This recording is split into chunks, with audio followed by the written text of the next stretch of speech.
Yanga na siri nzito ya dirisha dogo wamejipanga. Klabu ya Yanga imeweka wazi mkakati kabambe wa kufanya maboresho ndani ya kikosi chao kuelekea dirisha dogo la usajili, huku kipaumbele kikubwa kikiwa ni kuzingatia mapendekezo na ripoti ya benchi la ufundi. Uongozi umejipanga kuhakikisha wanarekebisha maeneo yaliyoonyesha changamoto katika mzunguko wa kwanza wa ligi na mashindano ya kimataifa.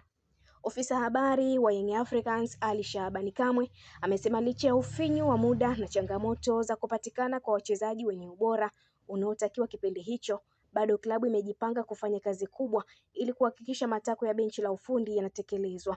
Wachezaji wazuri huwa wachache dirisha dogo, inahitaji umakini mkubwa katika kufanya maamuzi. Benchi la ufundi limekabidhi ripoti kamili yenye mapendekezo mahususi ya maeneo yanayohitaji kuongezewa nguvu. Tayari uongozi unaifanyia kazi kwa karibu ili kuhakikisha kocha anakipata anachokihitaji kwa wakati, amesema Ali Shabani Kamwe.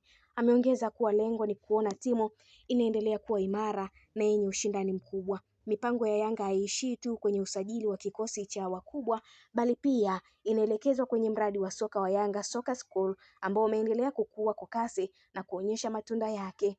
Hii ni sehemu ya mpango wa muda mrefu.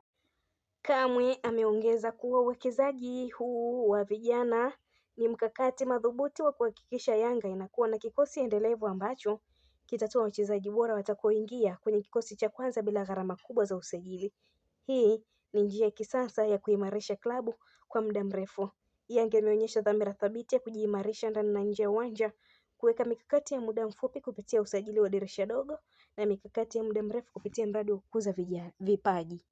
Hii ni Nile TV, endelea kutufuatilia, usisahau kulike, kushare, kucomment pamoja na kusubscribe channel yetu ili uendelee kufurahia taarifa zetu mbalimbali za kimichezo kutokea ndani na nje ya mipaka ya Tanzania. Kwa tetesi zote za usajili zinazokwenda kuendelea hivi sasa, tunakusogezea hapa Nile TV ili wewe mtazamaji wetu upate kunufaika na taarifa zetu.